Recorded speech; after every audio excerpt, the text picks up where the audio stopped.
പരിശുദ്ധമായ മദീനയിലെ മസ്ജിദുൽ ഖുബയിലെ ചരിത്രങ്ങളെല്ലാം കണ്ടതിന് ശേഷം ഞങ്ങൾ നേരെ പോയി മസ്ജിദുൽ ഖിബ്ലത്തൈനിലേക്ക്. മസ്ജിദുൽ ഖുബയുടെ വീഡിയോ ഇൻഷാ അല്ലാഹ് ഉടനെ വരുന്നതായിരിക്കും. മസ്ജിദുൽ ഖിബ്ലത്തൈനിലേക്കുള്ള യാത്രയിലാണ്. അങ്ങനെ മസ്ജിദുൽ ഖിബ്ലത്തൈൻ, മസ്ജിദുൽ ഖുബ ഇതെല്ലാം ഇപ്പോൾ ഇവിടുത്തെ ടൂറിസ്റ്റ് വൽക്കരണത്തിൻ്റെ ഭാഗമായിക്കൊണ്ട് മനോഹരമായ രീതിയിലാണ് തയ്യാറാക്കിയിട്ടുള്ളത്. അൽഹംദുലില്ലാഹ് സുമ്മ അൽഹംദുലില്ലാഹ്. അല്പം വെയിൽ കൊള്ളണമെങ്കിലും അവിടുത്തെ ആംബിയൻസുകളെല്ലാം വളരെ അടിപൊളിയായ രീതിയിലാണ് ഇപ്പോൾ നിലവിലുള്ളത്. എൻ്റെ പ്രിയപ്പെട്ട നമ്മുടെ കൂട്ടുകാർ, നമ്മുടെ കൂടെ ഉണ്ടായിരുന്ന ഉപ്പമാരെല്ലാവരുമാണ്, പ്രിയപ്പെട്ട ഉമ്മമാരും എല്ലാവരും നടന്ന് നേരെ മസ്ജിദുൽ ഖിബ്ലത്തൈനിലേക്കുള്ള തയ്യാറെടുപ്പിലാണ്. അങ്ങനെ മസ്ജിദുൽ ഖിബ്ലത്തൈനിൻ്റെ പാർക്കിങ്ങിൽ ഇറങ്ങി. അത്യാവശ്യം നല്ല ചൂടുള്ള സമയമായിരുന്നു, എന്നാലും കുഴപ്പമില്ല. അങ്ങനെ പാർക്കിംഗ് ഒക്കെ വിശാലമായിട്ടുണ്ട്. മുൻകാലങ്ങൾ വരുമ്പോൾ ഇവിടെ പാർക്കിംഗ് ഒന്നും ഇല്ലായിരുന്നു. അങ്ങനെ അതിനകത്തേക്ക് ഞങ്ങൾ കയറി പോകുന്ന വഴിയിൽ കാണുന്ന മനോഹരമായ കാഴ്ചകളാണ് ഇതെല്ലാം. മസ്ജിദുൽ ഖിബ്ലത്തൈൻ എന്ന് പറഞ്ഞാൽ രണ്ട് ഖിബ്ലയുള്ള പള്ളി. അതായത് മസ്ജിദുൽ ഖിബ്ലത്തൈൻ എന്ന് പറഞ്ഞ ഈ പള്ളി നിൽക്കുന്ന സ്ഥലത്ത് വെച്ചുകൊണ്ടായിരുന്നു മുത്തനബി സല്ലല്ലാഹു അലൈഹി വസല്ലമ തങ്ങളെ 17 മാസത്തോളം ബൈത്തുൽ മുഖദ്ദസിലേക്ക് തിരിഞ്ഞ് നിസ്കരിക്കുമ്പോൾ ഹബീബിന് സന്തോഷ വാർത്തയാവുന്ന പരിശുദ്ധമായ കഅബയിലേക്ക് നബിയെ നിങ്ങൾ തിരിഞ്ഞു നിസ്കരിച്ചോളൂ. പരിശുദ്ധമായ ഖുർആനിലെ ആയത്താണല്ലോ ഖദ് നറാ തഖല്ലുബ വജ്ഹിക ഫിസ്സമാ ഫലനുവല്ലിയന്നക ഖിബ്ലതൻ തർലാഹ എന്ന ആ ആയത്ത് ഇറങ്ങിയ ഒരു ഇടം കൂടെയാണ് ഹബീബായ തങ്ങളും സ്വഹാബത്തും നിസ്കരിച്ച പവിത്രമായ ഇടമാണ് മസ്ജിദുൽ ഖിബ്ലത്തൈൻ. ചരിത്രം വിശാലമായി പിന്നീട് ബസ്സിൽ നിന്ന് പറഞ്ഞു കൊടുത്തു. അങ്ങനെ ഞങ്ങൾ ഉഹദിലേക്കാണ് പിന്നെ പോയത്. ഉഹദിലേക്ക് എത്തി. അവിടെ ഹബീബായ മുത്തുനബി സല്ലല്ലാഹു അലൈഹി വസല്ലമ തങ്ങൾ ഉപ്പാപ്പ മക്കയിൽ നിന്ന് മദീനയിലേക്ക് വന്നു. 2 വർഷം കഴിഞ്ഞപ്പോഴാണ് ബദർ ഉണ്ടായത്. നമ്മൾ പറഞ്ഞു അല്ലേ? ബദറിൽ എന്തായി? ശത്രുക്കൾക്ക് വലിയ പരാജയമുണ്ടായി. ഇതോടെ അന്ന് അവർ രക്ഷപ്പെട്ടു പോയതാണ് അബൂ സുഫിയാനൊക്കെ അല്ലേ. അപ്പോൾ അവർക്ക് എല്ലാവർക്കും വലിയ വാശിയായി. എന്ത് കൊടുത്തിട്ട് എത്ര വില കൊടുത്തിട്ടാണ് വേണ്ടില്ല എന്ത് ചെയ്യുക, ബദറിൽ നമ്മൾ പരാജയപ്പെട്ടതിന് പകരം മുഹമ്മദിനെയും സംഘത്തെയും നമ്മൾ എന്ത് ചെയ്യണം, നമ്മളെ തകർക്കണം.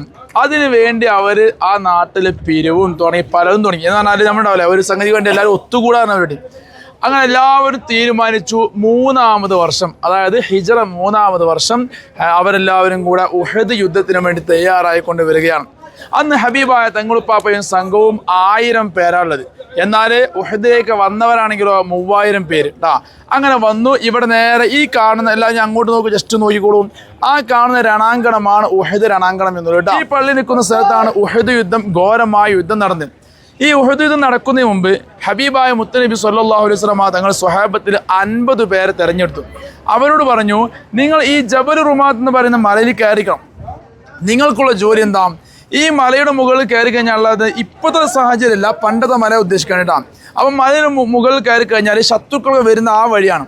ആ വരുന്ന എല്ലാ വഴിയിൽ നിന്നും വരുന്നവരെ നേരെ കാണാൻ കഴിയും. വരുമ്പോൾ നിങ്ങൾ എന്ത് ചെയ്യും? അമ്പെയ്തണം, അവർ അവസാനിപ്പിക്കണം. ഇത്രയേ ഉള്ളൂ. അതായത് വാച്ച്മാൻ ഡ്യൂട്ടി.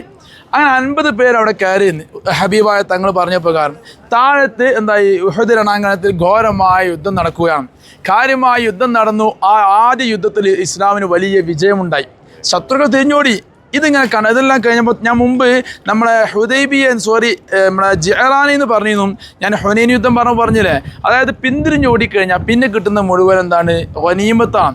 അപ്പോൾ ഇതിങ്ങനെ ഗനീമത്ത് അവിടുന്ന് ആ പള്ളി നിൽക്കുന്ന പാർട്ടിൽ നിന്നുകൊണ്ട് അത് നമ്മൾ ഇങ്ങോട്ട് ഭാവിച്ചാൽ മതി. ഇതേ താഴ്ഭാഗത്ത് നിന്ന് ഇങ്ങനെ ഗനീമത്ത് വാരിക്കൂട്ടാം. ഇത് മുകളിൽ നിൽക്കുന്ന സ്വഹാബത്ത് കാണാം ഇതിൻ്റെ മുകളിൽ. അപ്പോൾ അവർക്ക് എന്ത് മനസ്സിലായി?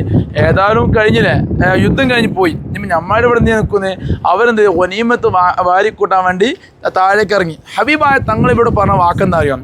നിങ്ങൾ എൻ്റെ സമ്മതം കൂടാതെ താഴേക്ക് ഇറങ്ങരുത്. മുത്തനബി പറഞ്ഞ വാക്കും അവരുടെ പ്രവൃത്തി രണ്ടായി.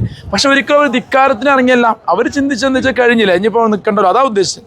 അങ്ങനെ 50 പേരിൽ 34 പേര് താഴേക്ക് ഇറങ്ങി. അങ്ങനെ അവർ ഗനീമത്ത് വാരിക്കൂട്ടാൻ തുടങ്ങി. ഈ സമയത്ത് ഇവിടുന്ന് പിന്തിരിഞ്ഞോടിയ ശത്രുക്കളുണ്ടല്ലോ, അവർ പിന്തിരിഞ്ഞോടിയിട്ട് ഈ മലയുടെ ബാക്ക്, ഞാൻ കനാലാണിച്ചില്ലേ, ആ കനാലിൻ്റെ ബാക്ക് ഒളിഞ്ഞിരിക്കുന്നുണ്ടായിരുന്നു. അവർ കണ്ടു 50 പേരിൽ ഭൂരിപക്ഷം താഴേക്ക് ഇറങ്ങി കണ്ടു. ഇത് കണ്ടതോടെ എന്തായി? അവരവിടുന്ന് ബാക്കിലൂടെ കയറി വന്ന് ഒളി ആക്രമണം. ഇപ്പം അതേപോലെ 14 ആളുകൾ താഴത്ത് മനസ്സിലാവുമല്ലോ. ബാക്കിലൂടെ കയറി വന്ന് ഒളി ആക്രമണത്തിലൂടെ മുകളിലുണ്ടായിരുന്ന 14 പേരെയും അരിഞ്ഞു വീഴ്ത്തി. ആ സ്വഹാബത്ത് അവിടെ എന്തായി? ഷഹീദായി. അങ്ങനെ ഈ രംഗൊന്നും അറിയുന്നില്ല ആ ഗ്രൗണ്ടിലുള്ള ആൾക്കാർ. അങ്ങനെ അവർ പിന്നെന്താ ആ ഗ്രൗണ്ടിലേക്ക് ഇറങ്ങി ചെന്നു. ഘോരമായ യുദ്ധം, അതായത് ഒളി ആക്രമണം. യഥാർത്ഥ യുദ്ധം വേറെയാണ്. ഒളി ആക്രമണത്തിന് എന്തായി? അവിടെ കാര്യമായ ആക്രമണം നടന്നു. ആ ഒരു 2ാമത് ആക്രമണം വന്നപ്പോഴായിരുന്നു ഹബീബായ മുത്തനബി മുത്തുനബി സല്ലല്ലാഹു അലൈഹി വസല്ലമ തങ്ങൾ പാപ്പയുടെ മുൻപല്ല് പൊട്ടിയപ്പോൾ മാഇസ് റളിയല്ലാഹു അൻഹു ഹബീബായ തങ്ങൾ പാപ്പയുടെ ആ പല്ലങ്ങട കടിച്ചു വലിച്ചപ്പോൾ എന്തായി അവിടുന്ന് രക്തങ്ങൾ പോലെ ആ പോകുന്ന ഭാഗം എന്തായി ആ രക്തം അവർ കുടിച്ചു. ഹബീബായ തങ്ങൾ പാപ്പ പറഞ്ഞു കുടിക്കരുത് എന്ന്. അവർ കുടിച്ചു, വായൊക്കെ വെച്ചു, കുടിക്കരുത് എന്ന് അവർ വിഴുങ്ങി. അതോടെ ഹബീബായ തങ്ങൾ പറഞ്ഞു നിങ്ങളുടെ ശരീരം നരകം ഹറാമായി എന്നുള്ളത്. ഏതായാലും ആ യുദ്ധം ഘോരമായി നടക്കുന്ന സമയത്തായിരുന്നു ഖത്താദ റളിയല്ലാഹു അൻഹു ഹബീബായ തങ്ങൾ പാപ്പയുടെ ബോഡി ഗാർഡാണ്. ഞാൻ ഒരു മാത്രം പറഞ്ഞ് അവസാനിപ്പിക്കട്ടെ. ഖത്താദ തങ്ങൾ പാപ്പ ഹബീബായ തങ്ങൾ പാപ്പൻ്റെ ബോഡി ഗാർഡാണ്. അപ്പോൾ ഹബീബായ തങ്ങൾ പാപ്പനെ സങ്കല്പിച്ചോളി, ഇതിലേക്ക് അമ്പുകൾ വരാണ്.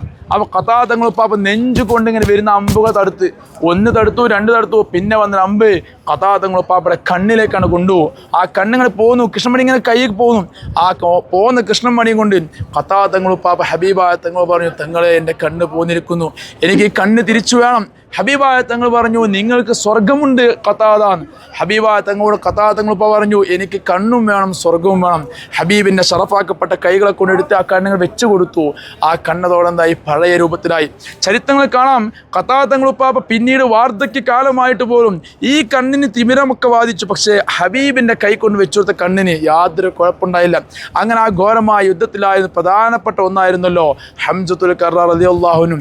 ഹബീബായ തങ്ങൾ പാപ്പയുടെ എല്ലാം നെടും തൂണായിരുന്നില്ലേ. ഹംസത്തുൽ കർറാർ തങ്ങൾ പാപ്പയെ വധിക്കാൻ വേണ്ടി ബദറിലെ വലിയ യുദ്ധത്തിൽ ഹംസത്തുൽ കർറാർ തങ്ങൾ വലിയ സാന്നിധ്യം വഹിച്ച ആളാണ്. അതുകൊണ്ട് അന്ന് തന്നെ വഹ്ഷി ഹിന്ദ് എന്നുള്ളവർ അവരുടെ അടിമയാവുന്ന വഹ്ഷിയെ ഏൽപ്പിച്ചതിന് ഈ ഉഹദ് യുദ്ധത്തിൽ നിങ്ങൾ അബൂബക്കർ സിദ്ദീഖ് തങ്ങൾ പാപ്പാനെ വധിക്കണം. അങ്ങനെ ഈ വഹ്ഷി എന്നുള്ളവർക്ക് അബൂബക്കർ സിദ്ദീഖ് തങ്ങൾ പാപ്പാനെ യാതൊരു ദേഷ്യമൊന്നുമില്ല, പക്ഷേ അടിമയാണല്ലോ. അപ്പോൾ അവരോട് പറഞ്ഞ ഓഫർ എന്താ, നിങ്ങളെങ്ങാനും അബൂബക്കർ സിദ്ദീഖല്ല ഹംസ കർറാർ തങ്ങൾ പാപ്പയെ വധിച്ചാൽ നിങ്ങൾക്ക് മോചിതനാവാൻ. അങ്ങനെ അവരിങ്ങനെ നോക്കി നടക്കാണ്. അവർ ചാട്ടുളി ഉണ്ടാക്കി. ആ ചാട്ടുളിയെക്കുറിച്ച് പറഞ്ഞാൽ കാണാം 18ഓളം മുനകാണത്ര അതിനുള്ളത്. എല്ലാത്തിനും വിഷങ്ങൾ പുരട്ടി ആ ചാട്ടുളിയും കൊണ്ട് ഇങ്ങനെ നടക്കാം. എപ്പോഴാണ് ഹംസത്തുൽ കർറാർ തങ്ങൾ പാപ്പ അവസരം കിട്ടുന്നത്? അപ്പോൾ ഈ ഘോരമായ യുദ്ധത്തിൽ ഹംസത്തുൽ കർറാർ തങ്ങൾ പാപ്പ യുദ്ധത്തിൽ കാര്യമായി പ്രവർത്തിച്ചു കൊടുക്കുക. പെട്ടെന്നായിരുന്നു ഒരു അവസരം വന്നപ്പോൾ ചാട്ടുൾ ഒറ്റേറി ഹംസത്തുൽ കർറാർ തങ്ങൾ പാപ്പയുടെ ശരീരത്തിൽ കൊണ്ടു. തങ്ങൾ പാപ്പ വീണു എന്ന് മാത്രമല്ല, തങ്ങൾ പാപ്പ വീണതാണ് എന്തായി ഈ ചാട്ടുളി വിഷമല്ലേ അകത്തേക്ക് കയറിയത്. അപ്പോൾ കുറച്ചു നേരം ഇങ്ങനെ ഈ വഹ്ഷി നോക്കിന്ന് കുഴപ്പമില്ല തോന്നി. അങ്ങനെ വേഗം ഹിന്ദിനെ വിവരം അറിയിച്ചു. ഹിന്ദ് വന്നിട്ട് ഹംസത്തുൽ കർറാർ തങ്ങൾ പാപ്പയുടെ കഴുത്ത് അറുത്തെടുത്തു. എന്നിട്ട് വയറ് കീറി കുടൽമാല എടുത്തുകൊണ്ട് അവർ നൃത്തം വെച്ചു എന്ന് വരെ പറഞ്ഞതായി കാണാം. ചുരുക്കി പറഞ്ഞ ഹബീബായ തങ്ങൾ പാപ്പയും സുഹൈബത്തും വലിയ സന്തോഷത്തോടെ വിജയിച്ചിരുന്ന ആ ഒരു യുദ്ധം ആ ഒരു നിമിഷ നേരം കൊണ്ട് വലിയ പരാജയത്തിലേക്ക് മാറി.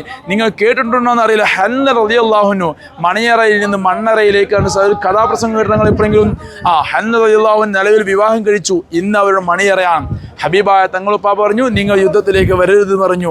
അങ്ങനെ ഹന്ന റളിയല്ലാഹു അൻഹു മനസ്സിന് സമാധാനം കിട്ടുന്നില്ല. അവരുടെ ഈമാന്റെ പവറത അവർ മുഖം മൂടിയിട്ടുകൊണ്ട് നേരെ വന്നു യുദ്ധരണാങ്കണത്തിലേക്ക് വന്നുകൊണ്ട് അവർ യുദ്ധത്തിൽ പങ്കെടുത്തു. അവരും ഷഹീദായി. അങ്ങനെ വലിയ വിഷമത്തോടുള്ള യുദ്ധം. ഹബീബായ തങ്ങൾ പാപ്പയെ സ്വഹാബത്ത് എടുത്ത് നേരെ ഓടിയിട്ടാണ് ഞാൻ പറഞ്ഞ ഗുഹയിൽ കൊണ്ടുപോയി ഇരുത്തിയത്. അവിടെ കൊണ്ടുപോയി ഇരുത്തി ഹബീബായ തങ്ങൾ പാപ്പയെ സേഫാക്കി. അങ്ങനെ ഹബീബായ തങ്ങളും ബാക്കിയുള്ള സ്വഹാബത്തും ഇവിടെ വന്നുകൊണ്ട് ഇങ്ങനെ തെരയാണ് യുദ്ധം കഴിഞ്ഞതിന് ശേഷം എന്താണ് അവസ്ഥകളെന്ന്. അപ്പോൾ 2 പേരുടെ ശരീരത്തിലാണ് മുഖം ഇങ്ങനെ മറച്ചു കിടക്കുന്നതായി കണ്ടു.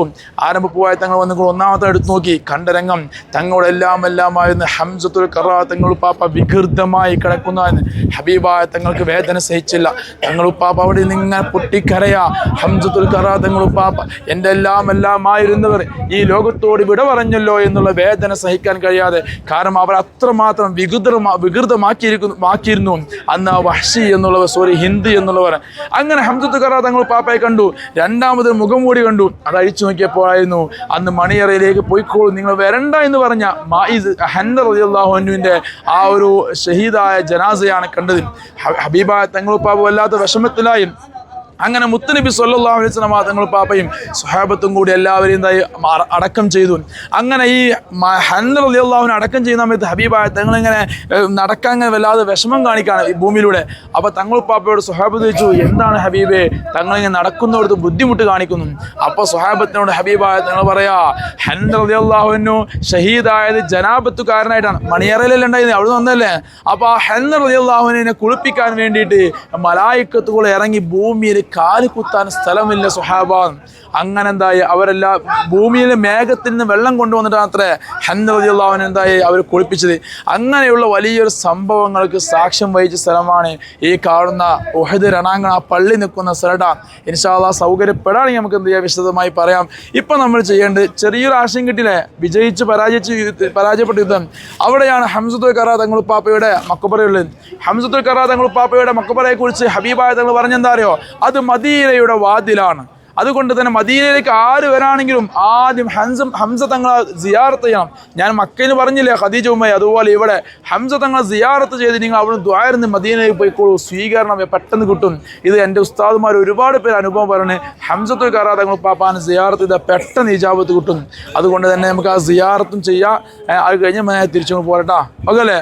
നമുക്ക് പിന്നെ ഇതാണ് സ്വഹാബത്ത് കയറിയ മല ജബൽ റുമാദ്. നമ്മളെല്ലാ ബാച്ചും കയറണം. ഇപ്പോൾ ഒരാളും കയറണില്ലല്ലോ, അവിടെ ടിക്കറ്റ് വെച്ചു പോയി, മനസ്സിലായില്ലേ? ഇത് സ്വഹാബത്ത് കയറിയ മലയാണ്, പവിത്രമായ മലട്ടാ. എല്ലാം മനസ്സിലാക്കി ഉഹദ് രണാങ്കണത്തിൽ നടന്ന യുദ്ധത്തെക്കുറിച്ച് ചെറിയ രൂപത്തിൽ മനസ്സിലാക്കി ഹംസത്തുൽ കറാ തങ്ങൾ പാപ്പയെ സിയാറത്ത് ചെയ്തു. ഞങ്ങൾ തിരിച്ച് മദീനത്തെ ഹറമിലേക്ക് പോവുകയാണ്.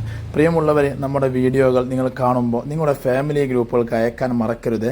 നിങ്ങളുടെ വിലയേറിയ കമൻറ്റുകൾ, നിങ്ങളെ അഭിപ്രായങ്ങൾ നിങ്ങൾ കമൻറ്റ് ബോക്സിൽ അറിയിക്കുമെന്ന് പ്രതീക്ഷിക്കുന്നു. ഇൻഷാ അല്ലാഹ് അടുത്ത വീഡിയോയുമായി വീണ്ടും കാണാം. കണ്ടില്ലേ, ഇത് നമ്മുടെ ജബൽ റുമാത്തിലേക്ക് കയറാനുള്ള എൻട്രൻസ് ആണ്. ഇവിടുന്ന് ടിക്കറ്റ് എടുക്കണം. ഇതുവരെ അത് ഉണ്ടായിട്ടില്ല. ഇപ്പൊ ആദ്യമായിട്ടാണ് ഇങ്ങനെല്ലാം വിശ്വാസം സുദൃഢം ഇറങ്ങാം കൂടെ ഹസന ഹോളിഡേ.